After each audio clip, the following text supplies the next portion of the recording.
اعوذ باللہ من الشیطان الرجیم بسم اللہ الرحمن الرحیم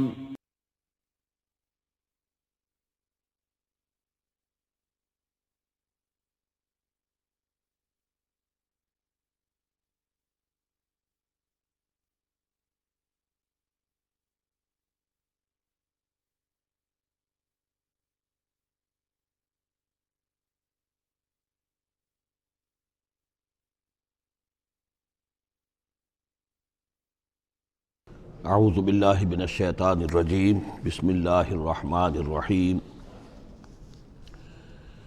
الم تروا ان اللہ سخر لکم ما فی السماوات وما فی الارض واسبغ علیکم نعمہ ظاہرۃ وباطنہ ومن الناس من یجادل فی اللہ بغیر علم ولا ہدی ولا کتاب منیر صدق اللہ العظیم۔ کیا تم نے دیکھا نہیں کہ اللہ تعالیٰ نے تمہارے لیے مسخر کر دیا ہے جو کچھ کے آسمانوں میں ہے اور جو کچھ کے زمین میں ہے؟ یعنی یہ کہ آسمان کے اندر سورج ہے، چاند ہے، یہ سب تمہاری ضرورتیں بہم پہنچانے میں لگے ہوئے ہیں۔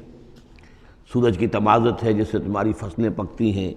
اسی سے ہواؤں کا نظام چل رہا ہے، بارشوں کا برسنا، تو یہ سارا معلوم ہوتا ہے کہ تمہارے لیے یہ سب بستر بچھایا ہے اللہ نے اور ساری تمہاری ضرورتیں پوری کی ہیں۔ وَأَسْبَغَ عَلَيْكُمْ نِعَمَهُ، اور اس نے تم پر اپنی ساری نعمتیں مکمل کر دی ہیں، پوری کر دی ہیں۔ ظاہرۃ و باطنۃ، یہ نعمتیں ظاہری بھی ہیں، باطنی بھی ہیں،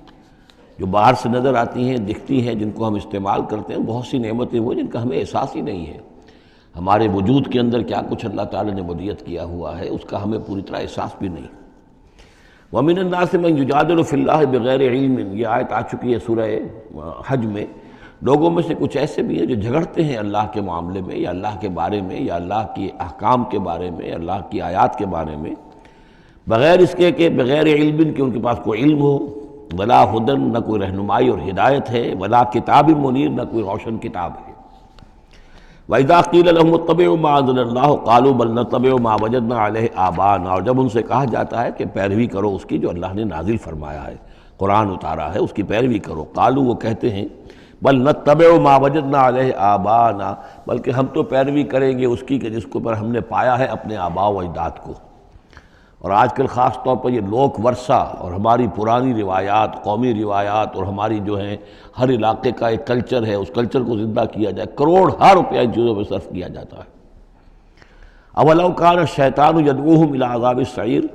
خواہ شیطان ان کو پکار رہا اور بلا رہا ہو، یہ جو باتیں بنا رہے ہیں در حقیقت یہ شیطان کی دعوت اور اس کی تبلیغ ہے در حقیقت، جس کو انہوں نے قبول کیا ہے۔ وہ یدعوہم الی عذاب السعیر، اور وہ انہیں بلا رہا ہے اس جہنم کے عذاب کی طرف۔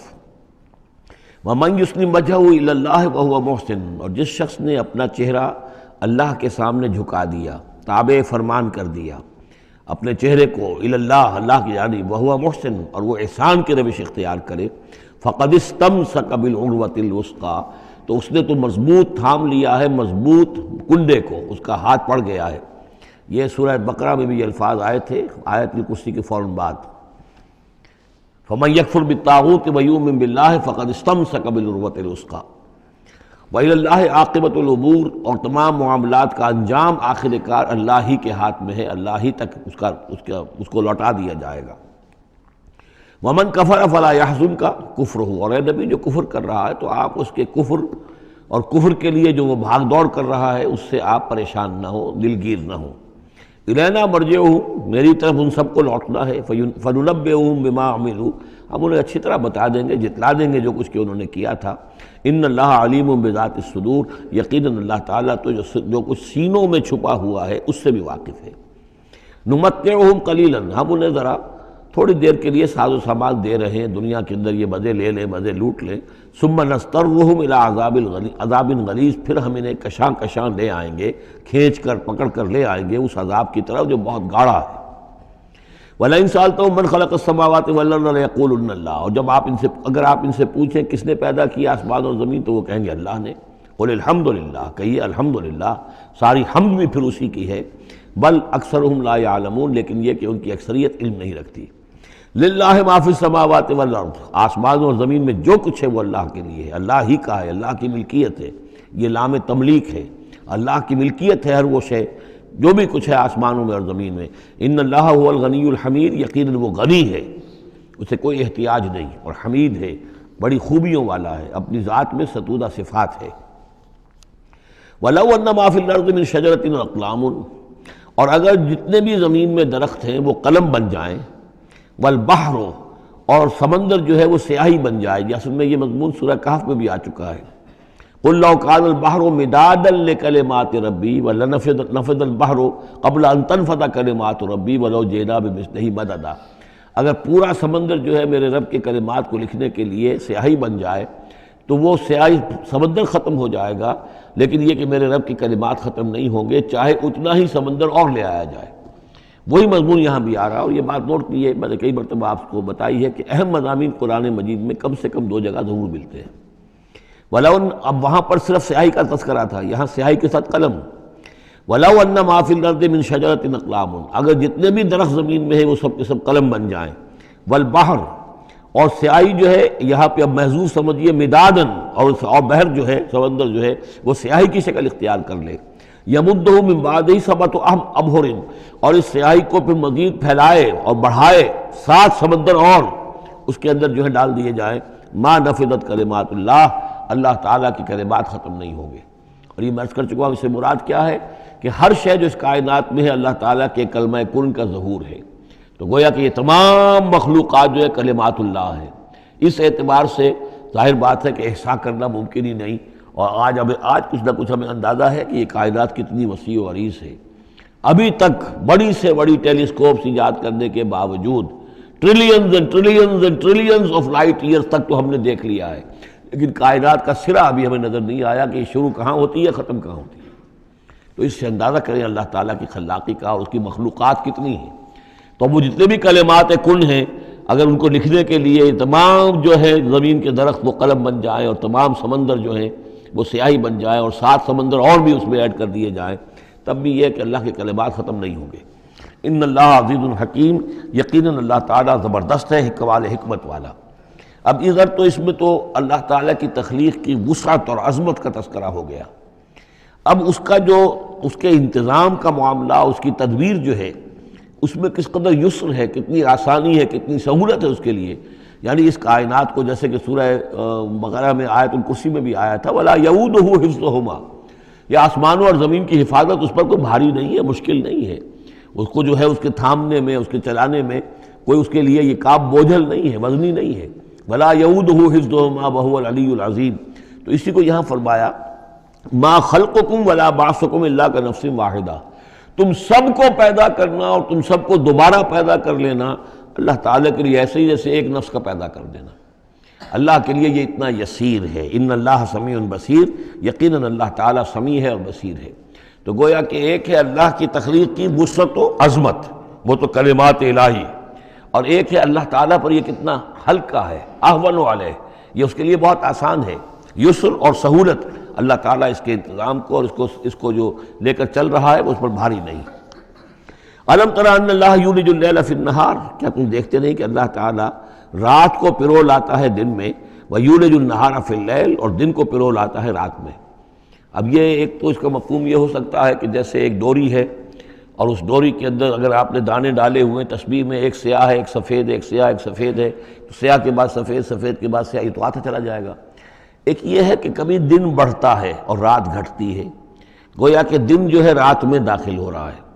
کبھی رات بڑھنے لگتی ہے دن گھٹنے لگتا ہے، گویا کہ دن جو ہے وہ رات کو انکروچ کر رہا ہے، رات کے حصے کو گویا کہ اس نے قبضے میں کر لے لیا ہے۔ تو اس طریقے سے اللہ تعالیٰ پرو دیتا ہے رات کو دن میں، دن کو رات میں۔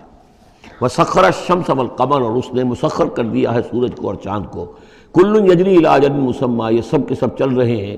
ایک وقت معین تک کے لیے۔ وَأَنَّ اللَّهَ بِمَا تَعْمَلُونَ خَبِيرٌ، اور یقیناً اللہ تعالیٰ جو کچھ کہ تم کر رہے اس سے باخبر ہے۔ ذَلِكَ بِأَنَّ اللَّهَ هُوَ الْحَقُّ،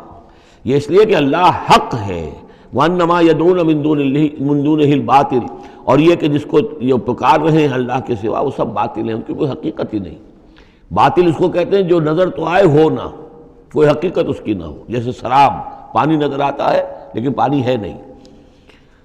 وَأَنَّ اللَّهَ هُوَ الْعَلِيُّ الْكَبِيرُ، اور یقیناً اللہ تعالیٰ ہی ہے سب سے بلند و بالا اور سب سے بڑا اور عظمت والا۔ أَلَمْ تَرَ أَنَّ الْفُلْكَ تَجْرِي فِي الْبَحْرِ بِنِعْمَتِ اللَّهِ لِيُرِيَكُم مِّنْ آيَاتِهِ، کیا تم دیکھتے نہیں کہ کشتیاں چلتی ہیں سمندر میں یا دریا میں اللہ کی نعمتوں کو لے کر؟ ظاہر بات ہے ٹرانسپورٹ جو ہوتی تھی پہلے بہت بڑی، وہ سمندروں میں کشتیوں سے، دریاؤں میں بھی۔ لِيُرِيَكُم مِّنْ آيَاتِهِ، تاکہ وہ تمہیں دکھائے اپنی آیات میں سے۔ ان فی ذلک لآیات لکل صبار شکور، یقیناً اس میں آیات ہیں، لیکن کس کے لیے؟ ان سب لوگوں کے لیے جو صبر کرنے والے ہیں، شکر کرنے والے ہیں۔ صبار یہ بھی مبالغے کا صیغہ ہے، فعال کے وزن پر، بہت صبر کرنے والا۔ شکور فعول کے وزن پر ہے، بہت زیادہ شکر کرنے والا۔ وَإِذَا غَشِيَهُم مَّوْجٌ كَالظُّلَلِ، اور جب یہ کبھی سمندر میں ہوتے ہیں اور ان کے اوپر ایک موج چڑھتی ہے اور ڈھانپ لیتی ہے انہیں جیسے کہ بادل ہوں، ایسی موج آ رہی ہے کہ گویا کہ وہ تمہارے اوپر سے گزر جائے گی۔ دعوا اللہ مخلصین لہ الدین، تو وہ پکارنے لگتے ہیں اللہ کو اسی کے لیے اپنی اطاعت کو خالص کرتے ہوئے۔ فلما نجاہم من البر، اور جب اللہ انہیں نجات دے کر لے آتا ہے خشکی پر، فمنہم مقتصد، تو ان میں سے کچھ وہ لوگ ہیں کہ جو بیچ کی چال پر چلتے ہیں، یعنی یہ کہ اکثر و بیشتر جو ہیں وہ پھر شرک کی راہ اختیار کر لیتے ہیں۔ وما یجحد بآیاتنا الا کل ختار کفور، اور ہماری آیات کا انکار نہیں کرتے مگر وہی جو قول کے جھوٹے ہیں اور ناشکر ہیں۔ یا ایھا الناس اتقوا ربکم واخشوا یوما، اے لوگو اپنے رب کا تقوی اختیار کرو اور ڈرو اس دن سے، لا یجزی والد عن ولدہ، جس دن کوئی والد اپنے بیٹے سے کسی شے کو دور نہیں کر سکے گا، بچا نہیں سکے گا کسی بھی چیز سے، ولا مولود هو جاز عن والدہ شیئا، اور نہ ہی بیٹا جو ہے وہ اپنے باپ سے کوئی شے دور کر سکے گا، کوئی کسی کے کام نہیں آئے گا، نہ باپ بیٹے کے نہ بیٹا باپ کے، تو باقی سارے رشتے جو ہیں وہ تو اس کے بعد ثانوی ہیں۔ ان وعد اللہ حق، یہاں وہ آیت بھی یاد آ گئی ہوگی آپ کو، یا بنی اسرائیل اذکروا نعمتی التی انعمت علیکم انی فضلتکم علی العالمین واتقوا یوما لا تجزی نفس عن نفس شیئا ولا یقبل منها شفاعۃ ولا یؤخذ منها عدل ولا هم ینصرون۔ یا ایھا الناس اتقوا ربکم واخشوا یوما لا یجزی والد عن ولدہ ولا مولود هو جاز عن والدہ شیئا ان وعد اللہ حق، اللہ کا وعدہ سچا ہے، شدنی ہے، اٹل ہے، ہو کر رہے گا، قیامت آ کر رہے گی، جزا و سزا ہو کر رہے گی۔ فلا تغرنکم الحیات الدنیا، تو دیکھو تمہیں نہ دھوکے میں ڈال دے یہ دنیا کی زندگی، تم اسی کے اوپر ریجھ جاؤ، اسی میں مگن ہو جاؤ، اسی میں گم ہو جاؤ، تو گویا کہ یہ تمہارے لیے پھر دھوکے کی ٹٹی بن گئی کہ اصل زندگی سے تمہیں جو ہے ذہناً جو ہے اس نے غافل کر دیا۔ ولا یغرنکم باللہ الغرور، اور دیکھنا وہ دھوکے باز تمہیں اللہ تعالیٰ کی شان غفاری کے حوالے سے دھوکہ نہ دے۔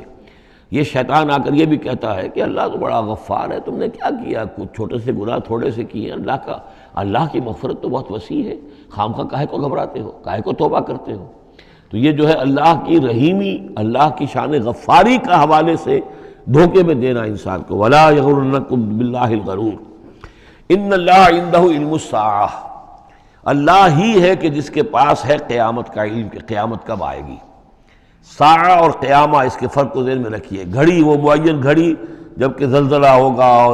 اور یہ اجرام سماویہ جو ہیں وہ ایک دوسرے سے ٹکرائیں گے اور پہاڑ جو ہیں روئی کے گالوں، یہ ساعہ ہے جس میں کہ ہلاکت ہوگی دنیا کی آخری۔ اور پھر باس بادل موت کے بعد جو دن آنا ہے وہ قیامہ ہے۔ قیام کہتے ہیں کھڑے ہونے کو، اس دن کھڑے ہوں گے لوگ اور حاضر ہوں گے اپنے رب کے حضور میں۔ تو عام طور پر ہم قیامت کا لفظ جب بولتے ہیں تو ساعت کی جگہ پر بولتے ہیں۔ قرآن کی جو پرٹیکولر اپنی ٹرمینالوجی ہے اس میں یہ ساعہ ہے، وہ گھڑی کہ جس میں ہلچل ہوگی اور یہ جو بھی کچھ ہونا ہے جس کا کہ نقشہ کھینچا گیا، القاریہ والقاریہ وما ادراک ما القاریہ، یہ ہے الساعہ۔ لیکن پھر جب باس بعد الموت کے بعد جب کھڑے ہونا ہے قبروں سے نکل کر اللہ کے حضور میں، تو یہ ہوگا قیامہ، کھڑے ہونے کا دن۔ ان اللہ عندہ علم الساعہ، وہ ساعت کب آئے گی اس کا علم صرف اللہ کے پاس ہے۔ وَيُنَزِّلُ الْغَيْثَ، وہی بارش برساتا ہے۔ وَيَعْلَمُ مَا فِي الْأَرْحَامِ، وہ جانتا ہے جو کچھ کے رحموں میں ہے، ماں کے پیٹ میں کیا ہے وہ جانتا ہے۔ وَمَا تَدْرِي نَفْسٌ، اور کوئی جان نہیں جانتی ماذا تکسب غدا، کہ کل وہ کیا کمائی کرے گی۔ وَمَا تَدْرِي نَفْسٌ، اور کوئی جان نہیں جانتی بِأَيِّ أَرْضٍ تَمُوتُ، کہ کس زمین میں اس کی موت واقع ہوگی۔ ایک شخص ہے اپنے ملک سے صرف چند دن کے لیے کہیں باہر گیا، وہیں انتقال ہو گیا، اسے کبھی گمان بھی نہیں ہو سکتا تھا۔ سال ہر سال سے کہیں مقیم ہے، وہاں موت نہیں آئی، اور کہیں گیا ہے اور وہاں موت آ گئی۔ تو کوئی نہیں جانتا کس زمین میں اس کی موت واقع ہوگی۔ ان اللہ علیم الخبیر، یقیناً اللہ تعالیٰ علیم اور خبیر ہے۔ یہ جو 5 چیزیں یہاں گنوائی گئی ہیں، اس میں آج کل بڑا اشکال ہے، اور لوگ کہتے ہیں کہ یہ آپ پتہ چل جاتا ہے کہ ماں کے رحم میں جو ہے، ماں کے پیٹ میں بیٹا ہے یا بیٹی ہے۔ اس کے 2 اعتبار سے اس کو سمجھ لیجئے۔ اس آیت میں 5 چیزوں کا ذکر ہے۔ پہلی چیز میں حصر کا اسلوب ہے کہ یہ چیز صرف اللہ کو معلوم ہے، اگرچہ یہاں یہ نہیں لکھا ہوا ہے کہ اللہ کے سوا کوئی نہیں جانتا، پھر بھی چونکہ حصر کا اسلوب ہے، ان اللہ عندہ علم الساعہ، یقیناً اللہ ہی ہے جس کے پاس ہے قیامت کا علم، ساعت کا علم۔ اس میں بھی گویا کہ نفی ہو گئی کہ کوئی اور نہیں جانتا۔ 2 آخری چیزوں میں بھی نفی ہے، وما تدری نفس ماذا تکسب غدا، کوئی نہیں جانتا کہ کل وہ کیا کمائے گا، اس میں بھی کیٹیگوریکل نفی ہے اس کی۔ وما تدری نفس بأی ارض تموت، یہ بھی پھر کیٹیگوریکل نفی ہے کہ نہیں کوئی جانتا، کوئی جان نہیں جانتی کہ کہاں اس کی موت واقع ہوگی۔ لیکن 2 چیزیں جو ہیں ان میں کیٹیگوریکل ڈینائل نہیں ہے۔ وَيُنَزِّلُ الْغَيْثَ، اللہ بارش برساتا ہے، یہ کہاں لکھا؟ نہ یہاں اس حصر کا اسلوب ہے، نہ یہ لکھا ہے کہ یہ کام جو ہے صرف اللہ کرتا ہے۔ اسی طرح یعلم ما فی الارحام، اللہ جانتا ہے جو کچھ کے رحموں میں ہے، اب یہ جو نہیں لکھا کہ کوئی اور نہیں جانتا۔ اس اعتبار سے قرآن مجید کے الفاظ جو ہیں ان کے اوپر تو اعتراض وارد ہو ہی نہیں سکتا۔ البتہ اعتراض اگر کچھ وارد ہوتا تو ایک حدیث پر ہوتا ہے۔ حدیث میں یہ آیا ہے کہ حضرت جبرائیل نے جب پوچھا تھا کہ مجھے قیامت کے بارے میں بتائیے، تو اس میں سے ایک روایت میں یہ الفاظ آئے ہیں کہ فی 5 لا یعلمہن الا اللہ، یہ قیامت کا علم جو ہے یہ تو ان 5 چیزوں میں سے ہے جنہیں اللہ کے سوا کوئی نہیں جانتا، اور وہاں حضور نے یہ ساری چیزیں گنوائی ہیں۔ اس کا جو ہے جواب وہ یہ ہے کہ رحم میں کیا ہے اس کا صرف ایک پہلو ہمیں معلوم ہوا ہے کہ وہ بیٹا یا بیٹی ہے، باقی جو کچھ ہے اس کے نہ معلوم کتنے پہلو ہیں،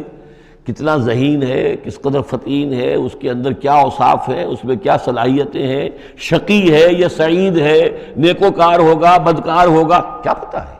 یا ہوگا یا ہوگی۔ تو اس سے یہ کہ اس کی جو حدیث کا بھی معاملہ ہے اس کی بھی جو ہے اس کی توضیح موجود ہے، اس پہ کسی گھبرانے کی ضرورت نہیں ہے۔ ان اللہ علیم الخبیر، یقیناً اللہ تعالیٰ علیم اور خبیر ہے۔ سورۃ السجدہ، اب یہ سورہ مبارکہ آئی ہے، یہ 3 رکوعوں پر مشتمل ہے، اور اس میں بڑا ردم بہت تیز ہے، اور یہ ذہن میں رکھیے گا کہ یہ حضور کی بہت محبوب صورتوں میں سے ایک صورت ہے، اس لیے کہ آپ کا یہ رواج، آپ کا یہ معمول تھا کہ آپ جمعے کے روز صبح فجر کی پہلی رکعت میں اس سورہ سجدہ کی تلاوت فرمایا کرتے تھے۔ تو جن صورتوں کے ساتھ حضور کو خاص طور پر کوئی تعلق خاطر تھا اضافی طور پر، تو اس کا ہمیں اسی سے اندازہ ہوتا ہے کہ نمازوں میں آپ جو زیادہ پڑھتے تھے،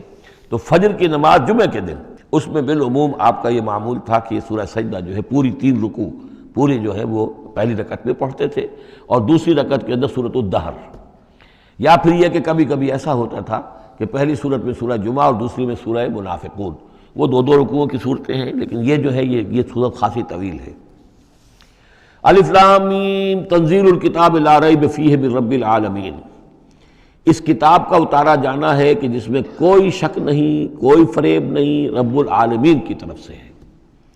ام یقولون افترا، کیا یہ کہتے ہیں کہ یہ محمد نے خود گھڑ لی ہے صلی اللہ علیہ وسلم، خود لکھ لی ہے؟ بل هو الحق من ربک، نہیں، یہ الحق ہے تیرے رب کی طرف سے۔ لتنذر قوما ما اتاہم من نذیر، تاکہ خبردار کر دیں آپ اے نبی اس قوم کو کہ جس کے پاس کوئی نبی پہلے نہیں آیا، کوئی خبردار کرنے والا نہیں آیا۔ حضرت اسماعیل سے لے کر اور حضرت محمد تک بڑے طویل عرصے تک کوئی نبی اس نسل میں نہیں آیا، اس قوم میں نہیں آیا۔ لعلہم یہتدون، آپ خبردار کریں انہیں شاید تاکہ وہ ہدایت پائیں، شاید کہ وہ ہدایت پائیں، تاکہ وہ ہدایت پائیں۔ اللہ الذی خلق السماوات والارض وما بینہما فی 6 ایام،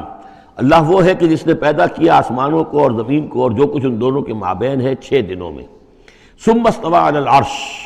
پھر وہ متمکن ہو گیا تخت حکومت پر، تخت پر۔ ما لکم من دونہ من ولی، نہیں ہے تمہارے لیے اس کے مقابلے میں من ولی ولا شفیع، یہاں دون کا لفظ جو ہے مقابلے میں، اس کے خلاف، یعنی جب کہ وہ پکڑے تمہیں سزا دینا چاہے تو اس کے اس فیصلے کے کوئی آڑے نہیں آ سکتا، نہ کوئی ولی اور نہ کوئی شفیع۔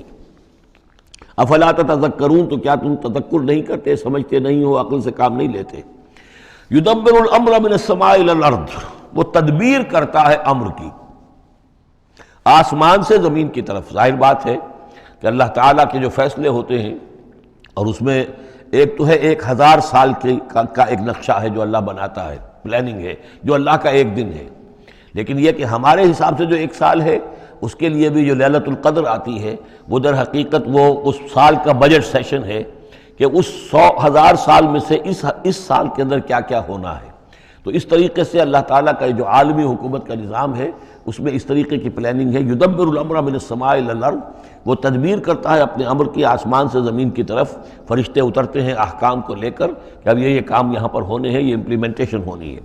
ثم یعرج الیہ، پھر وہ چڑھتا ہے اس کی جانب، جب یہ کام ہو گئے تو رپورٹیں جو ہیں وہ اللہ تعالیٰ کی جناب میں پھر پیش ہونے کے لیے جا رہی ہیں۔ فی یوم، اور یہ سارا معاملہ ہے ایک دن میں، مقدارہ 1000 سنۃ مما تعدون، جس کی مقدار ہے تمہارے حساب سے جو تم گنتی کرتے ہو تو 1000 برس۔ اب یہ سورہ حج میں بھی یہ آیت آ چکی ہے، ان یوما عند ربک کالف سنۃ مما تعدون، تیرے رب کا ایک دن جو ہے وہ تمہارے حساب کے 1000 سال کے برابر ہے۔ اور یہاں پر بھی یہ آ گیا کہ یہ تدبیر امر کے سلسلے میں اس کائنات میں جو بھی اللہ تعالیٰ کا فیصلہ ہوتا ہے تو وہ ہر 1000 سال کے لیے اس کا ایک نقشہ بن جاتا ہے۔ ذالک عالم الغیب والشہادۃ، وہ ہستی ہے جاننے والی ہر چھپی چیز کی اور ہر سامنے کی چیز کی، العزیز جو زبردست ہے، الرحیم رحم فرمانے والی ہے، الذی احسن کل شیء، جس نے کہ جو شے بنائی، کل شیء خلقہ، جو شے بھی اس نے بنائی بہت خوبصورت بنائی، بہت عمدہ بنائی، اس کی خلقت میں کوئی نقص تم نہیں دکھا سکتے، کہیں کوئی کوتاہی نہیں دکھا سکتے۔ وَبَدَأَ خَلْقَ الْإِنسَانِ مِنْ طِينٍ، اور انسان کی تخلیق کا آغاز کیا گارے سے۔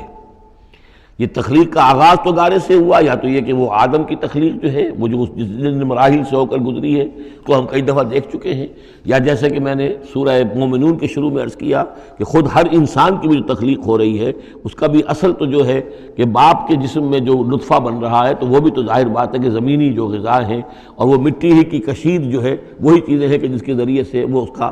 نطفہ بنتا ہے۔ لیکن اس کے بعد ثم جعل نسلہ من سلالۃ من ماء مہین،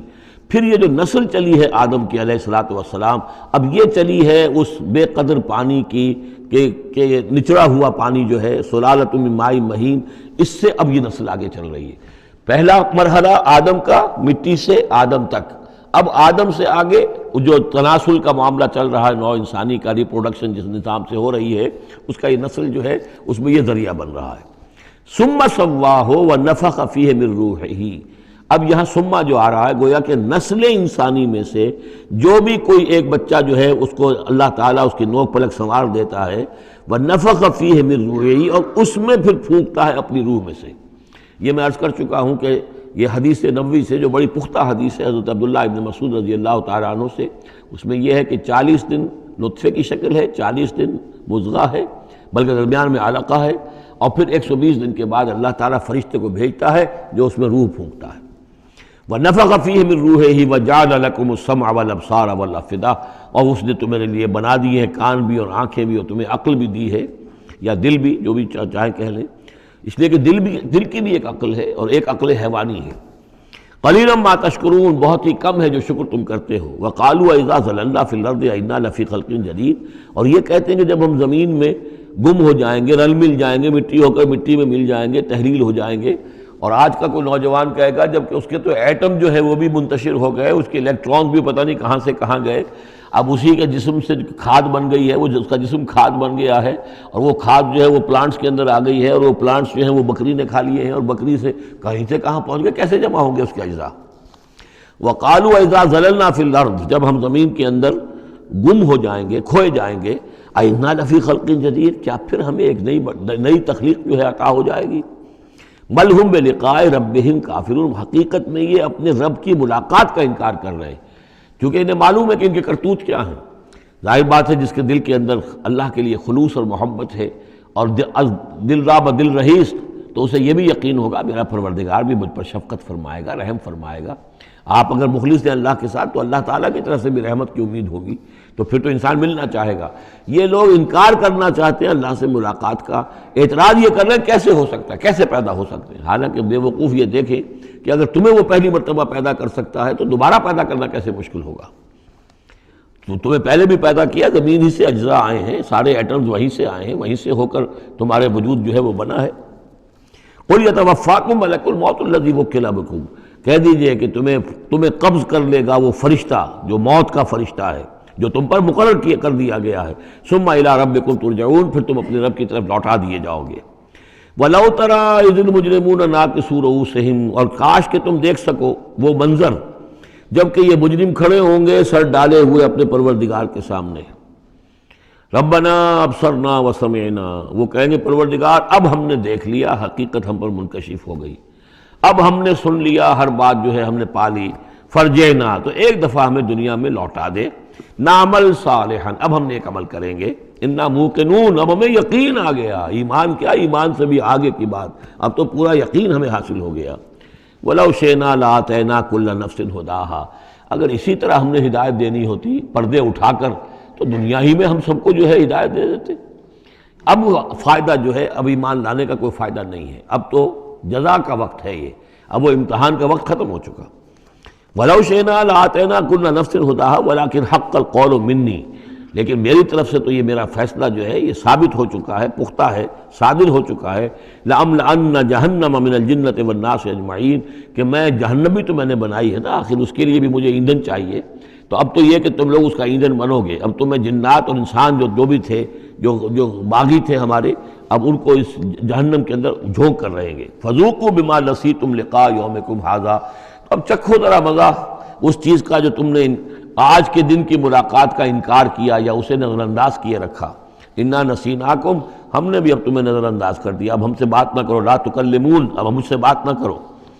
وذوقوا عذاب الخلد بما کنتم تعملون، اور جو کچھ تم کرتے رہے اس کی پاداش میں اب ہمیشگی والا عذاب چکھو۔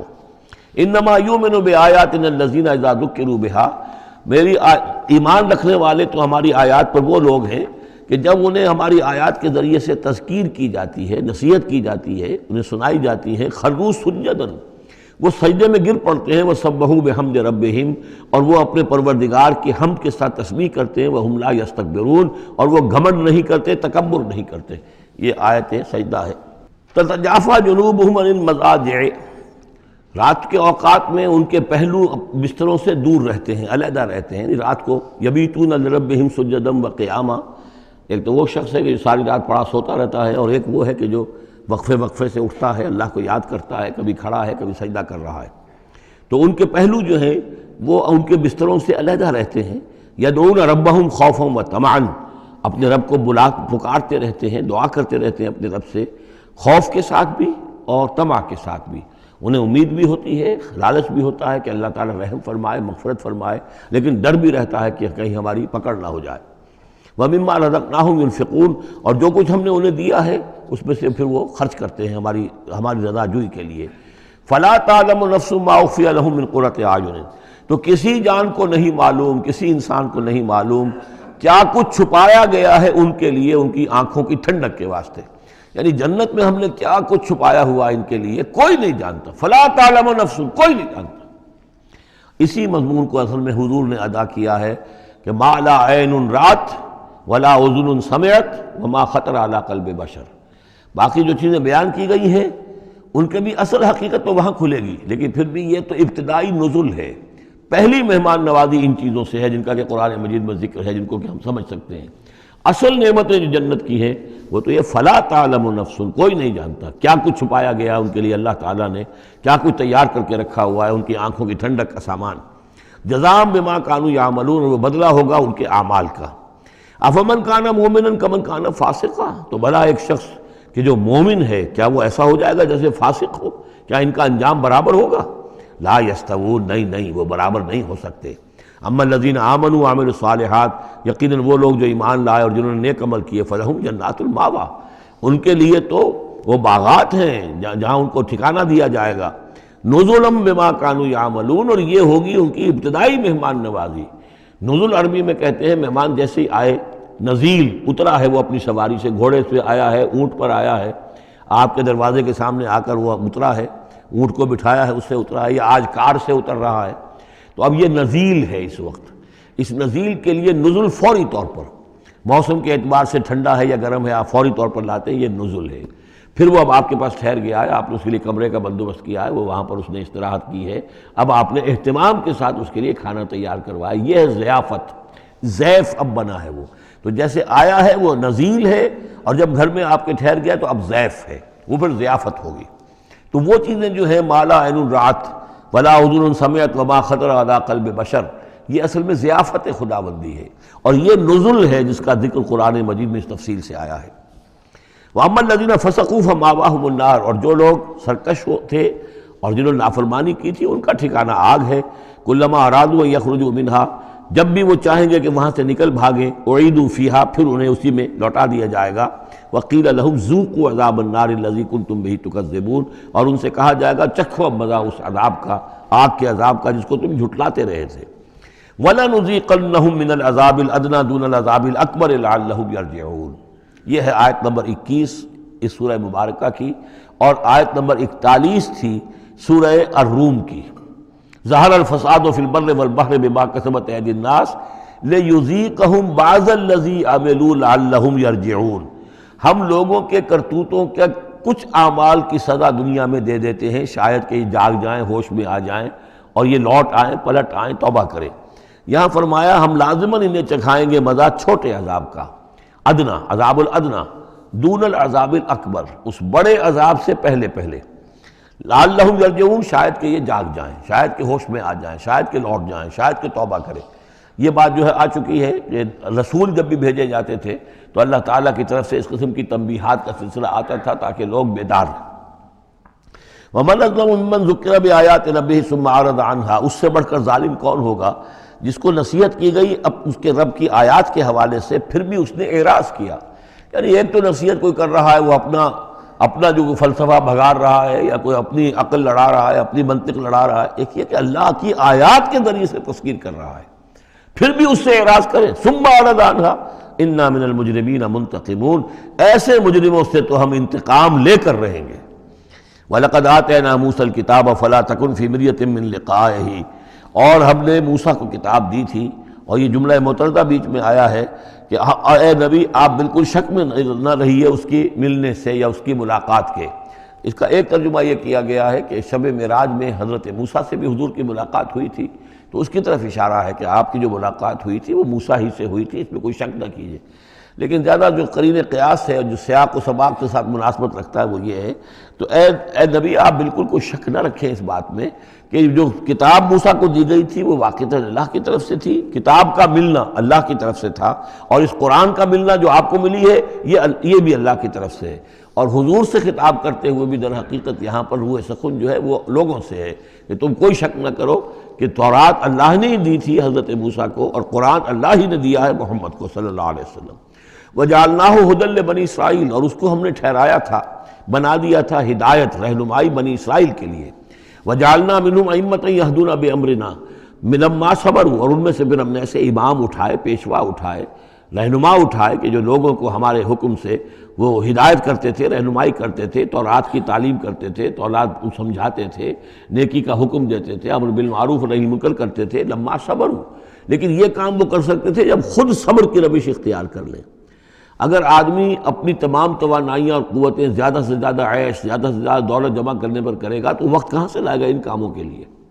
اور اس کام کے لیے تو ظاہر بات ہے آپ کو بدی پر کسی کو روکنا ہے، ٹوکنا ہے، نہیں منکر کرنا ہے تو کوئی صبر بھی کرنا پڑے گا، کوئی مصیبت بھی آئے گی، کوئی تکلیف بھی آئے گی، کوئی آپ کو ستائے گا بھی، گالیاں دے گا، اور اگر حکومت کے خلاف آپ نے کوئی بات کہی ہے تو حکومت آپ کو سزا دے گی۔ لہذا صبر کے بغیر یہ کام نہیں ہوتے۔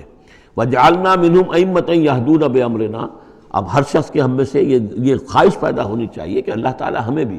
اگر بنی اسرائیل میں سے اللہ تعالیٰ نے بہت سے لوگ ایسے اٹھا دیے جن کی یہ تعریف کی جا رہی ہے، جعلنا منہم ائمۃ یہدون بامرنا لما صبروا، اللہ تعالیٰ ہمیں توفیق دے کہ ہم بھی اس امت مسلمہ میں اسی کام کے کرنے والے بن جائیں تاکہ لوگوں کو خیر کی طرف بلائیں، حق کی طرف دعوت دیں، لیکن اس کے لیے اپنے لیے صبر اختیار کرنا ضروری ہے۔ کم سے کم اپنا جو ہے اسٹینڈرڈ آف لیونگ رکھیں تاکہ یہ کہ ہم اپنا وقت سپیئر کر سکیں، جس کو تبلیغی بھائی کہتے ہیں تفریغ الاوقات، اوقات فارغ نہیں کریں گے اپنے، سارا وقت تو لگا ہوا ہے آپ پیسہ کمانے میں اس لیے کہ اس کے ایک خاص قسم کا معیار زندگی بنا لیا ہے، اور اس کو مینٹین کرنے کے لیے اب جتنا کچھ آپ کو چاہیے اب دن رات ایک کریں گے تو آپ اپنے اس معیار زندگی کو مینٹین کر سکتے ہیں۔ گویا کہ اب ہم اس معیار زندگی کو پوج رہے ہیں، ہمارے پاس اب وقت ہی نہیں ہے، صلاحیت کہاں لگائیں، کس وقت میں لگائیں، کیا کام کریں۔ لیکن صبر کی روش ہوگی اور پھر قرآن مجید کے ساتھ وہ تعلق ہوگا تو پھر انشاءاللہ تعالیٰ اللہ تعالیٰ نے انسان میں بڑی صلاحیتیں رکھی ہیں، بڑی قوتیں رکھی ہیں، مسجود ملائک بنایا ہے، اللہ کے کریشن کا کلائمیکس ہے یہ، تو اللہ تعالیٰ کی یوں سمجھیے کہ تخلیق کا نقطہ عروج ہے، تو اس کے اندر صلاحیتیں ہیں۔ آدمی ارادہ کر لے، ہمت کرے، فیصلہ کر لے تو پھر یہ کہ اللہ تعالیٰ جو ہے اس کے لیے راستے کھول دیتا ہے۔ وَجَعَلْنَا مِنْهُمْ أَئِمَّةً يَهْدُونَ بِأَمْرِنَا لَمَّا صَبَرُوا وَكَانُوا بِآيَاتِنَا يُوقِنُونَ، ایک تو یہ کہ صبر کریں اور ہماری آیات کے اوپر پورا یقین ہو۔ إِنَّ رَبَّكَ هُوَ يَفْصِلُ بَيْنَهُمْ يَوْمَ الْقِيَامَةِ فِيمَا كَانُوا فِيهِ يَخْتَلِفُونَ، یقیناً آپ کا رب فیصلہ کرے گا ان کے مابین قیامت کے دن ان تمام چیزوں میں جن میں یہ اختلاف کر رہے تھے۔ اولم یہد لہم کما اہلکنا من قبلہم من القرون یمشون فی مساکنہم،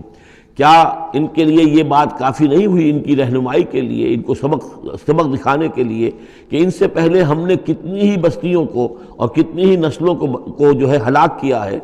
کہ وہ جو پھرتے تھے اپنی انہی مساکن میں، اپنے شہروں میں، اور ایک مفہوم یہ کہ جن میں اب یہ پھر رہے ہیں، یہ جاتے ہیں اور سمود کی بستیوں کے پاس سے گزرتے ہیں۔ خبر آئی ہے کہ کچھ برطانوی سیاست جو ہیں وہ محققین، انہوں نے وہ ڈیڈ سی میں اس کے ساحل کے ساتھ ہی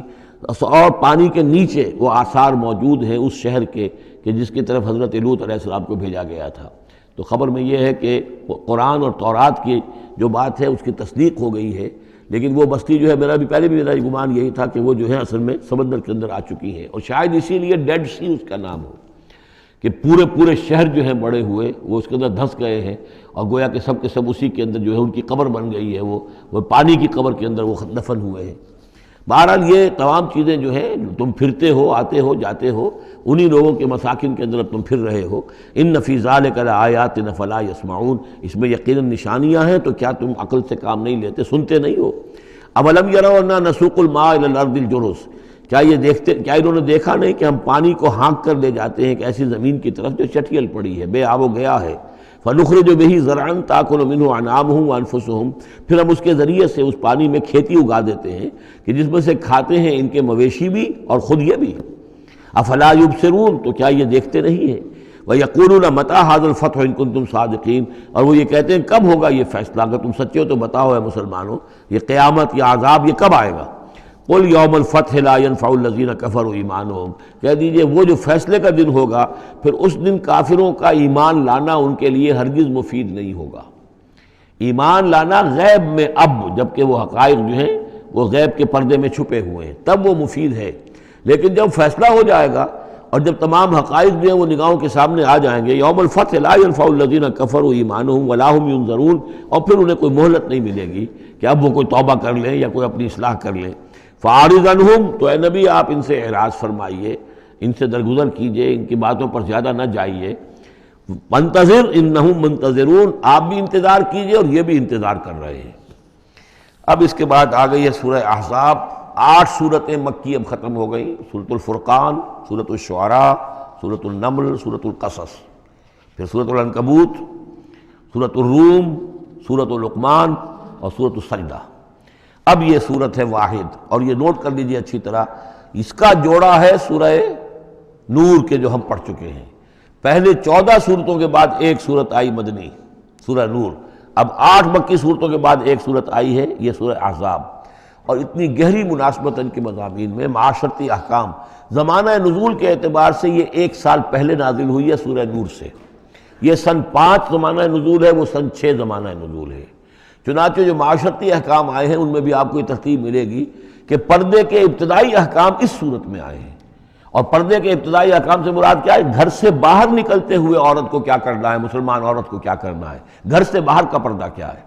لیکن گھر کے اندر جو پردہ ہے، سطر ہے اس کا ذکر جو ہے وہ یہ سورہ نور کے اندر تھا جو ہم پڑھ چکے ہیں۔ اس کے محرم کون کون ہیں، گھر میں کون آ سکتا ہے، باقی سب جو ہے نامحرم۔ وہ گھروں میں ہمارا جو نظام بنا تھا کہ بیٹھک باہر ہوتی تھی، جو بھی مہمان آیا ہے، کوئی آیا باہر ٹھہرے گا، اندر نہیں جائے گا۔ باہر کا ایک مردانہ حصہ ہے مکان کا، پھر وہ ایک ڈیوڑی ہوتی تھی، ڈیوڑی میں سے اندر پھر زنانہ ہے، خواتین آئیں گی تو اندر جائیں گی، باقی مرد جو ہے وہ باہر ٹھہریں گے، اندر نہیں جائیں گے۔ ہمارے یہاں کی وہ مکس جو ہے وہ معاشرت نہیں تھی، مخلوط معاشرت نہیں تھی۔ تو اس میں یہ ہے کہ جو نامحرم ہے وہ وہاں رہیں گے، باہر بیٹھک میں بیٹھیں گے، اور جو محرم ہے وہ اندر جا سکتا ہے۔ اس جو گھر کی خاتون ہے، خاتون خانہ ہے، اس کا بھائی ہے، اس کا بھتیجا ہے، اس کا بھانجا ہے، اس کے والد ہیں، اس کا چچا ہے، وہ ہے، ٹھیک ہے، وہ محرم ہے، وہ گھر کے اندر جا سکتے ہیں۔ یہ سارے احکام اس میں دیے گئے ہیں۔ سورہ نور کا اور سورہ احزاب کا ایک فرق یہ ہے کہ سورہ احزاب میں اگرچہ جنگ کے معاملے میں کچھ تذکرہ تو ہے، لیکن کسی جنگ کا وہاں پر ذکر موجود نہیں ہے۔ خلافت قائم کرنے کا معاملہ ہے، وہ آیا ہے کہ خلافت اب قائم ہوگی، لیکن خلافت کے قیام کے لیے جو اصل ٹرننگ پوائنٹ تھا وہ جنگ احزاب تھی، غزوہ احزاب، اس کا ذکر جو ہے وہ سورہ احزاب میں ہے۔ تو اس طریقے سے یہ دونوں صورتیں باہم بہت ہی ایک دوسرے سے مشابہ ہیں، اور جیسا کہ میں نے عرض کیا تھا آیت نمبر 35 وہاں کی عظیم ترین آیت ہے۔ اللہ نور السماوات والارض مثل نورہ کمشکات فیہا مصباح المصباح فی زجاجہ، یہ جو آیت ہے پوری وہ عظیم ترین آیت ہے ایمان کی حقیقت پر۔ اور ٹھیک 35ویں آیت اس صورت کے اندر ہے کہ جب وہ ایمان حقیقی دل میں پیدا ہو جاتا ہے تو انسان کی شخصیت میں کیا اوصاف پیدا ہوتے ہیں۔ وہ 10 اوصاف مردوں اور عورتوں کے ذمن میں دہرا کر آئے ہیں، وہ اس سورہ مبارکہ میں نمبر 35 آیت وہی ہے۔ اس میں ایک خاص بات نوٹ کیجئے کہ اگرچہ اس کے جو 2 رکوع ہیں، دوسرا اور تیسرا، وہ ایک ہے اپنے مضمون میں، اور اس کے اندر غزوہ احزاب کا تذکرہ ہے۔ پہلا رکوع جو ہے وہ پھر چوتھے کے ساتھ جا کر ملے گا، جیسے کہ ہم نے دیکھا تھا سورہ توبہ کے اندر بھی کہ پہلا رکوع پھر چوتھے کے ساتھ جا کر ملتا تھا، اس کے مضامین جو ہے اس کے ساتھ ملتے تھے۔ درمیان میں جو ہے 2 رکوع آ گئے تھے کہ جو 1 سال پہلے نازل ہوئے، جو کہ یعنی فتح مکہ سے پہلے نازل ہوئے، لیکن اس کے بعد وہ جو نازل ہوئے ہیں سن 9 کے اندر، اس کے اندر جو ہے وہ پہلا رکوع کی 6 آیات اور اس کے بعد پھر چوتھا اور 5واں رکوع ہے۔ بالکل وہی آپ کو ترتیب یہاں ملے گی، اس لیے کہ قرآن کا اسلوب یہ ہے کہ خاص جو موضوع ہوتا ہے کسی صورت کا، اس سے متعلق آیات کو پہلے نکال کر رکھ دیتے ہیں۔ جیسے سورہ انفال میں بھی ہم نے دیکھا یسألونک عن الانفال قل الانفال للہ والرسول، اگرچہ وہاں پھر بات کو چھوڑ دیا گیا، پھر جا کر وہ صورت کے وسط میں مضمون آ رہا ہے۔ اس میں ایک خاص جو مضمون آیا ہے وہ یہ ہے کہ حضور صلی اللہ علیہ وسلم نے جو شادی کی حضرت زینب سے رضی اللہ تعالی عنہ، حالانکہ حضرت زینب جو ہے اس سے پہلے حضور ہی کی فرمائش پر ان کی شادی کی گئی تھی حضرت زید ابن حارثہ سے۔ زید ابن حارثہ رضی اللہ تعالیٰ عنہ حضور کے غلام تھے، اور حضور نے انہیں آزاد کر کے اپنا بیٹا بنا لیا تھا، تو محبت بہت تھی حضور کو حضرت زید ابن حارثہ سے۔ لیکن یہ ہے کہ ایک تو منہ بولا بیٹے کی کا قرآن میں نفی آ گئی کہ منہ بولے بیٹے کی کوئی حیثیت نہیں ہے، اسلام میں اس کی کوئی قانونی اور شریعت کے اندر اس کا کوئی مقام نہیں۔ بیٹا تو وہی ہے کہ جو آپ کے صلب سے ہے۔ دوسرے یہ کہ اب منہ بولے بیٹے کی بیوی جب حضرت زید نے طلاق دی تو آیا منہ بولے بیٹے کی بیوی سے کوئی شخص جو ہے وہ نکاح کر سکتا ہے؟ کیا وہ محرمات ابدیہ میں سے ہے؟ تو عرب میں رواج یہ تھا کہ چونکہ وہ منہ بولے بیٹے کو بھی سمجھتے تھے کہ جیسے اصلی بیٹا ہے، تو جیسے یہ کہ جو صلبی بیٹا ہے اس کی بیوی سے اگر اس نے طلاق دے دی ہو یا فرض کیجئے بیٹا فوت ہو گیا ہو، تب بھی یہ ہے کہ اس کی جو بیوی ہے بیوہ ہے یا مطلقہ ہے اس سے وہ شخص شادی نہیں کر سکتا، شوہر جو فوت ہو گیا ہے یا جس نے طلاق دی اس کا باپ۔ تو یہاں پر اس پہ بڑا طوفان اٹھا، بلکہ یہ کہ حضور کو خود اندیشہ تھا۔ حضور نے ایک طرح سے کہہ کے بہت کہہ سن کر حضرت زینب کو آمادہ کیا تھا کہ وہ شادی کر لیں۔ زینب جو ہے رضی اللہ تعالیٰ عنہ اونچے گھرانے کی، بنو ہاشم کی خاندان سے تعلق رکھنے والی، اور حضرت جو زید ابن حارثہ تھے ان پر غلامی کا داغ لگ چکا تھا، تو عرب کی ایک خاص جو ہے ان کے ہاں ایک سوچ تھی، ان کا ایک مزاج تھا، ان کی روایات تھیں۔ لیکن بہرحال حضرت زینب نے حضور کی فرمائش پر وہ نکاح کر لیا، لیکن یہ کہ ان میں نباہ نہیں ہو سکا۔ حضرت زینب انہیں ذہناً قبول نہیں کر سکی کہ یہ میرے برابر کا ہے یا میری اس کی حیثیت جو ہے وہ واقعی ایسی ہے، یعنی شوہر کو جس طرح آنکھوں پر بٹھانا چاہیے، شوہر سے جس طریقے سے اس کا ادب ہونا چاہیے وہ نہیں کر سکی حضرت زینب۔ لہٰذا حضرت زید ابن حارثہ جو ہے متواتر کہتے رہتے تھے کہ حضور ہمارا معاملہ ٹھیک نہیں چل رہا ہے، مجھے اجازت دیجیے کہ میں اس کو طلاق دے دوں۔ حضور روکتے تھے کہ ایک تو میں نے اس کو کہہ سن کر شادی کروائی، وہ تو اس کے لیے آمادہ بھی نہیں تھی، نہ گھر والے آمادہ تھے، لیکن میرے کہنے سے شادی کر لی انہوں نے۔ اب یہ طلاق دیں گے تو طلاق کا داغ لگے گا ان کے اوپر اور صدمہ ہوگا، تو حضور روکتے رہے۔ لیکن شاید یہ بھی دل میں آپ کے خیال تھا کہ اگر خدا نہ خواستہ زید نے طلاق دے ہی دی تو پھر زینب کی دل جوئی اس کے بغیر ممکن نہیں ہوگی کہ میں خود پھر ان سے شادی کروں، لیکن میں کیسے شادی کروں گا جبکہ میں نے تو زید کو اپنا منہ بولا بیٹا بھی کہا تھا، تو اس حوالے سے تو اسکینڈل بن جائے گا، اور پورے لوگ جو ہیں دشمن تو موجود ہیں، مارے آستین منافقین بھی موجود تھے، وہ اس کو ایک ایشو بنا لیں گے میرے خلاف۔ یہ ہے پس منظر جو پہلے رکوع میں آ رہا ہے۔ یا ایھا النبی اتق اللہ، اے نبی اللہ کا تقوی اختیار کیجئے۔ ولا تطع الکافرین والمنافقین، اور کافروں اور منافقوں کی باتیں نہ مانیے۔ میں آپ کو عرض کر اطاعت امر صرف حکم دینے کو نہیں کہتے بلکہ مشورے کو بھی کہتے ہیں، اور اطاعت صرف کسی کا حکم ماننے کو نہیں کہتے، کسی کی بات کو وزن دینا، توجہ سے سننا، یہ بھی اس میں شامل ہے۔ وَلَا تُطِعِ الْكَافِرِينَ وَالْمُنَافِقِينَ، آپ ان کافروں اور منافقین کی بات کا دھیان نہ کریں۔ ان اللہ کان علیما حکیما، یقیناً اللہ تعالی علیم ہے اور حکیم ہے۔ وَاتَّبِعْ مَا یوحیٰ الیک من ربک، اور پیروی کیجئے اس کی کہ جو آپ کی طرف، آپ کے رب کی طرف سے وحی کی جا رہی ہے۔ ان اللہ کان بما تعملون خبیرا، اور جو کچھ تم کرتے ہو اللہ اس سے واقف ہے۔ وتوکل علی اللہ، اور اللہ پر توکل کیجئے۔ وکفیٰ باللہ وکیلا، اور اللہ ہے کافی ہے آپ کے توکل کے لیے، آپ کے لیے سہارا۔ یعنی یہ کہ آپ لوگوں کی جو پروپیگنڈا ہوگا اس کا اندیشہ ہے آپ کو، اس کا بالکل دھیان نہ کیجئے۔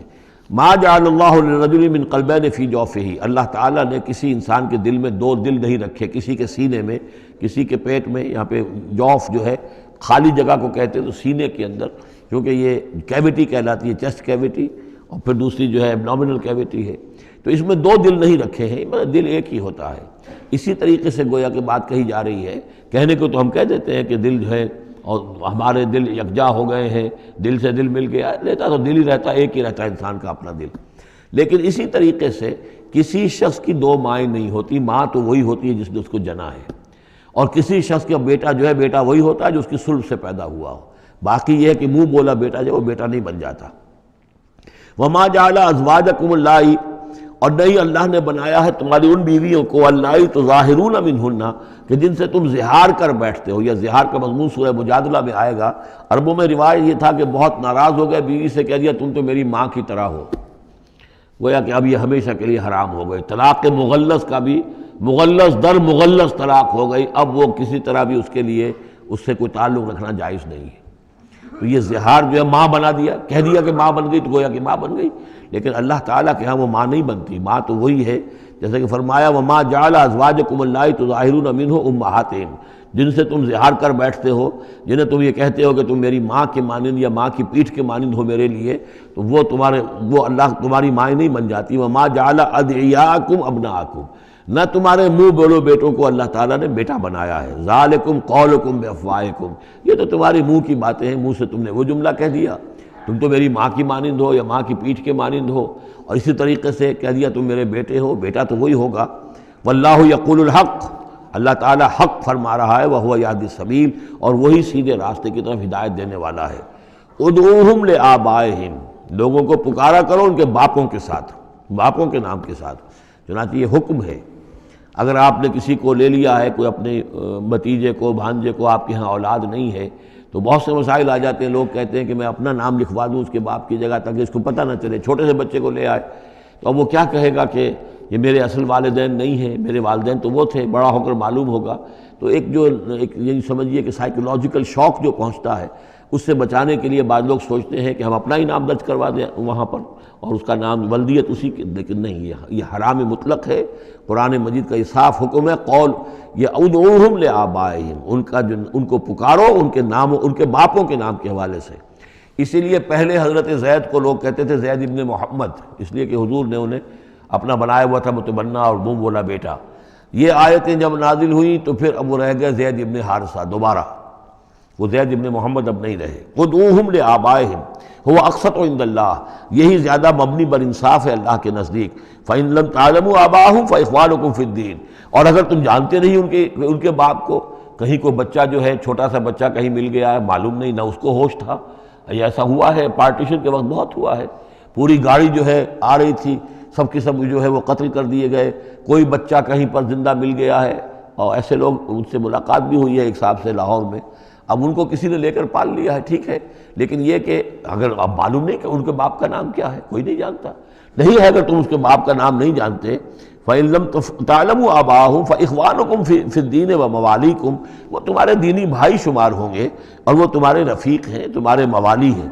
وَلَيْسَ عَلَيْكُمْ جُنَاحٌ فِيمَا أَخْطَأْتُمْ بِهِ، لیکن جو کچھ تم سے اب تک کوئی غلطی ہو گئی ہے یا غلطی ہو جائے تو اللہ تعالیٰ تمہیں پکڑے گا نہیں۔ وَلَٰكِن مَّا تَعَمَّدَتْ قُلُوبُكُمْ، لیکن جو بھی کچھ تم اپنے دلوں سے پورے ارادے کے ساتھ کرو گے تو اس پر یقیناً اللہ تعالیٰ جو ہے حساب لے گا۔ وَقَانَ اللَّهُ غَفُورًا رَحِيمًا، اور یقیناً اللہ غفور الرحیم ہے، بخشنے والا اور مہربان۔ النبی اولیٰ بالمؤمنین من انفسہم، یقیناً نبی جو ہے اہل ایمان کے لیے ان کی اپنی جانوں سے زیادہ محبوب ہونا چاہیے، زیادہ جو ہے حقدار ہے کہ وہ اپنی جانوں سے زیادہ حضور کی جان کی فکر کریں، حضور کی جان سے محبت رکھیں۔ وَأَزْوَاجُهُ أُمَّهَاتُهُمْ، اس میں یہ ہے کہ یہاں پر یوں سمجھیے کہ گویا کہ محذوف یہ ہے کہ وَهُوَ أَبٌ لَهُمْ،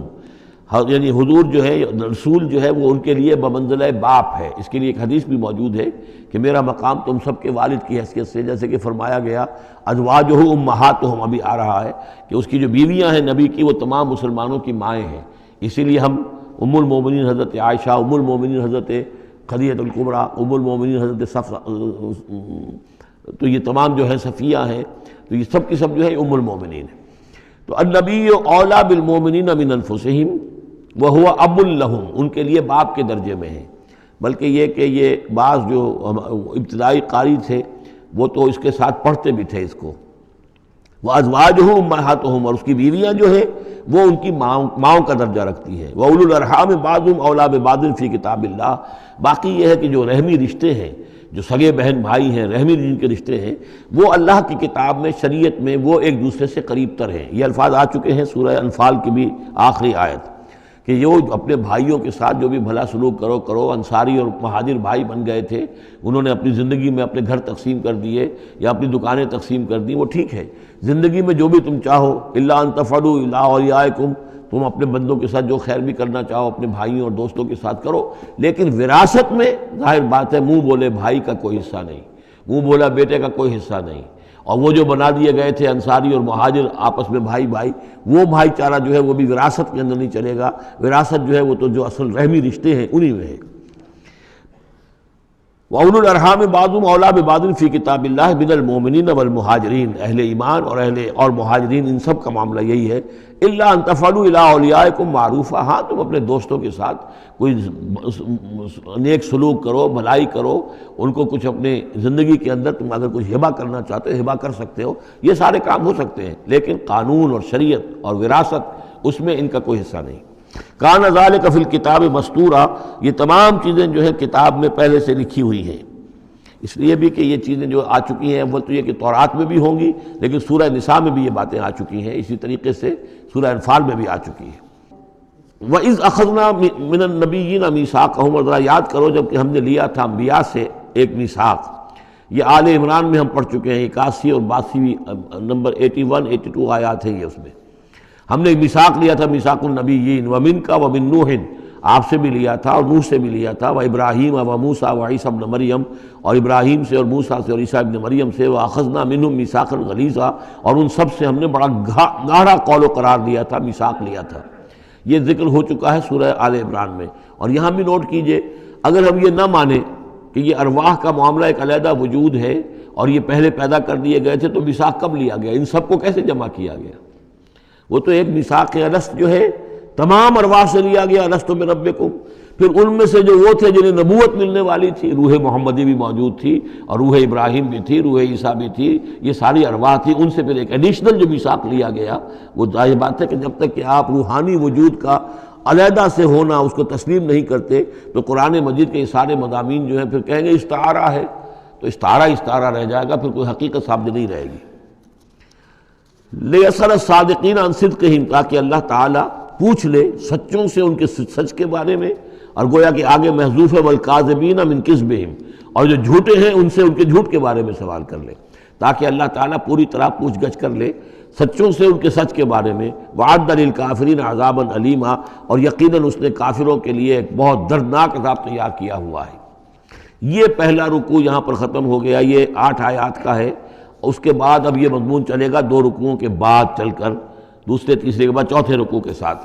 ابھی یہ صرف اس کی تمہید ہے کہ اے نبی آپ ان کافروں کا منافقین کا کوئی اسکینڈل بن جائے گا، کوئی یہ ہو جائے گا، کوئی وہ ہو جائے گا، اس کو اپنے ذہن سے بالکل نکال دیجئے، جو اللہ کا حکم ہے اس کے اوپر عمل کیجئے۔ آپ کے لیے وہ نکاح کرنے میں قطعاً کوئی قباحت نہیں ہے، اور اللہ تعالیٰ نے تو گویا کہ آپ کو حکم دے دیا، اس لیے کہ وہ آ جائے گا کہ ہم نے تو وہ شادی آپ کی کر دی ہے، ہمارے حکم سے یہ حضرت زینب کے ساتھ آپ کا نکاح جو ہے طے پا چکا ہے۔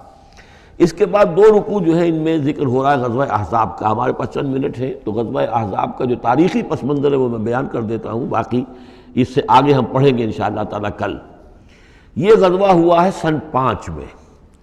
اور اس کے لیے جو ہے بڑا اہتمام ہوا ہے. سب سے پہلے تو یہ کہ بنو نذیر جو نکال دیے گئے تھے مدینے سے اور وہ پھر جا کر خیبر وغیرہ میں آباد ہو گئے تھے، اب انہیں مدینے کی یاد آتی تھی، انہیں ستاتی تھی یاد مدینے کی، وہ واپس آنا چاہتے تھے، وہ چاہتے تھے کہ مسلمانوں سے انتقام لیں. تو انہوں نے پھر یہ ہے، اور اس میں خاص طور پر وہ ابو عامر راہب جس کا تذکرہ ہم پڑھ چکے ہیں سورہ توبہ کے اندر، انہوں نے جو ہے بڑی محنت کر کے ایک طرف قریش کو آمادہ کیا کہ وہ حملہ کریں، دوسری طرف یہ ہے کہ جو نجد کے قبائل تھے غطفان وغیرہ ان کو آمادہ کیا. تو یہ ایک گویا سمجھیے کہ متحدہ محاذ بن کر ایک گرینڈ آرمی جو ہے وہ آئی، 12,000 کی فوج، جو عرب میں یوں سمجھیے کہ یہ کوئی انہونی سی بات تھی کہ کوئی اتنی بھی قوت. وہ شمال سے بھی آئے، جنوب سے بھی آئے، اور مغرب سے بھی آئے، مشرق سے بھی آئے. اس کا نقشہ تو بعد میں جب ہم پڑھیں گے تو کھل جائے گا. اب انہوں نے آ کر گھیر لیا مدینے کو، محاصرہ کر کے پڑ گئے. اتنی بڑی فوج حضور کے پاس کل اس وقت جو تعداد بنتی تھی 3,000 کی تھی مدینے کے اندر، جن میں کہ منافقین بھی تھے. اور دوسری یہ کہ عقب میں وہ بنو قریظہ بھی موجود تھے، ایک قبیلہ بڑے طاقتور قبیلہ تھا، بڑا قبیلہ تھا، ان کی گڑھیاں تھیں، ان کے قلعے تھے، وہ موجود تھے. اب پیچھے وہ موجود ہیں، اندیشہ ہے کہ کہیں وہ غداری کریں، جیسے کہ اس سے پہلے بنو قینقاع نے کی یا بنو نذیر نے کی، اس وقت وہ غداری کریں گے. اور اس کی خبریں بھی مل گئی تھیں کہ سلسلہ جنبانی ہو چکا ہے اور باہر سے وہ لشکر آ گیا ہے. 2 طرف مدینے کے حرات ہیں، چٹانیں ہیں لاوے کی، سیاہ پتھر ہیں اور چکنے ہیں، ان کے اوپر نہ اونٹ چل سکتا ہے اور نہ گھوڑا دوڑ سکتا ہے. تو وہ جو حرات ہیں مدینے کے 2 طرف، وہ تو گویا کہ ایک اللہ تعالیٰ کی طرف سے ایک نیچرل پروٹیکشن جو ہے مدینہ کو ملی ہوئی ہے. اب 2 طرف جو رہ گئے تو اس میں پیچھے تھے یہ عقب میں جو ہے یہ بنو قریظہ کی گڑھیاں تھیں، اور سامنے کا علاقہ تھا کہ جہاں سے لشکر آ کر جو ہے انہوں نے جو حملہ کرنا تھا. تو پھر حضرت سلمان فارسی کے مشورے پر جب یہ مشورہ کیا حضور نے کہ اب اس طرح کیا کیا جائے، اتنا بڑی فوج آ گئی ہے، تو انہوں نے پھر بتایا کہ ہمارے ہاں یہ ایران میں یہ رواج ہے کہ جب اس طرح کی سچویشن ہو تو کھلے میدان میں جا کر لڑنے کی بجائے ہم خندق کھود لیتے ہیں، تاکہ اس خندق کے اندر سے ہو کر پھر یہ ہے کہ جو بھی چھلانگ مار کے آئے گا خندق میں سے اس کو عبور کر کے آئے گا تو ان کے ساتھ مقابلہ کرنا آسان ہے. ایک ایک کر کے آئیں گے، 10 آئیں گے، ایک دم پورا لشکر جو ہے دوڑ کر جو ہے کیولری ان کی جو ہے گھوڑے دوڑا کر تو نہیں آ سکتے. تو اس حوالے سے پھر خندق کھودی گئی. بہت ہی یعنی رسد کم تھا، فاقے لوگوں کو ہو رہے تھے، 2 3 دن کے کھانے کو کچھ نہیں ملا، سردی شدید تھی. اس موسم میں پھر طے ہوا کہ خندق کھودو، تو مسلمان خندق بھی کھود رہے تھے. اور اسی دوران یہ خبر بھی مل گئی کہ بنو قریظہ بھی بغاوت پر اور بدعہدی پر آمادہ ہیں. یعنی ہر اعتبار سے یہ سمجھ لیجئے کہ اللہ تعالیٰ نے اہل ایمان کے صبر اور امتحان کے لیے ایک بہت ہی سخت خوفناک صورت پیدا کر دی. اگرچہ اس کے بعد ہوا کیا، اس میں یہ ہے کہ ایک حضرت نعیم تھے ابو مسعود الاشجعی، نعیم بن ابن مسعود اشجعی، انہوں نے ایک بڑی تدبیر کی، حضور سے آ کر اجازت بھی دی. اشجعی قبیلے کے تھے، وہ باہر کے تھے، مدینے کے نہیں تھے، کہ حضور اگر آپ مجھے اجازت دیں تو میں ان کے مابین کچھ آپس میں بد اعتمادی پیدا کر دوں. بنو قریظہ کے پاس گئے کہ دیکھو تم یہاں رہتے ہو، یہ تو باہر سے آئے ہیں، فرض کریں چلیے آپ یہ سمجھتے ہیں کہ وہ جیت جائیں گے اور محمد اور ان کے ساتھیوں کو تم ختم کر دو گے، لیکن یہ بھی سوچو کہ اگر برعکس ہو گیا 10%، 20%، 30%، کوئی امکان ہے کہ نہیں؟ تو تم کیا کرو گے؟ تمہیں تو یہاں رہنا ہے، پھر محمد کے ساتھ پھر تمہارا معاملہ ہوگا اور ہو سکتا ہے کہ وہ چھوڑ کر چلے جائیں. پھر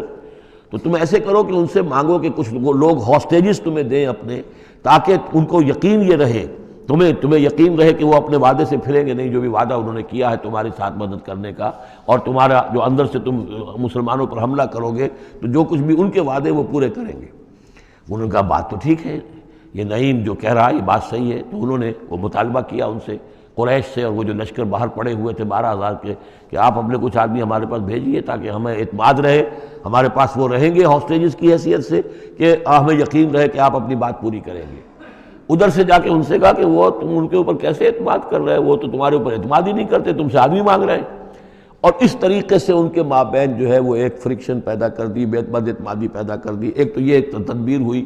دوسرے یہ کہ سب سارے امتحان پورا ہو گیا اور دودھ کا دودھ پانی کا پانی جدا ہو گیا. اہل ایمان بھی ثابت ہو گئے، ثابت قدم یہ لوگ ہیں، اور منافقین کا بھی جو خبث باطن تھا ان کی زبانوں پر آ گیا اور معلوم ہو گیا کہ ان کے دلوں کے اندر نفاق ہے۔ پھر اللہ تعالیٰ نے ایک تیز آندھی بھیجی، وہ آندھی ایسی آئی، جھکڑ ایسا آیا کہ وہ لشکر جو تھا اس کے خیمے اڑ گئے، جہاں دیگیں چڑھی ہوئی تھی چولہوں کے اوپر آگ لگ گئی، اور اس سے ایک افراتفری پیدا ہوئی، جس کے نتیجے میں وہ لشکر انہوں نے اپنا وہاں سے کیمپ اٹھایا اور چلے گئے۔ باقاعدہ کوئی بڑی لڑائی کی کوئی شکل پیدا ہی نہیں ہوئی، لیکن اللہ نے بس امتحان جو ہے ایک شریر مسلمانوں کا لے لیا۔ اب اس کے بارے میں انشاءاللہ تعالیٰ کل ہم اس کا مطالعہ کریں گے۔ بارک اللہ لی و لکم فی القرآن العظیم ونفعنی وإیاکم بالآیات والذکر الحکیم۔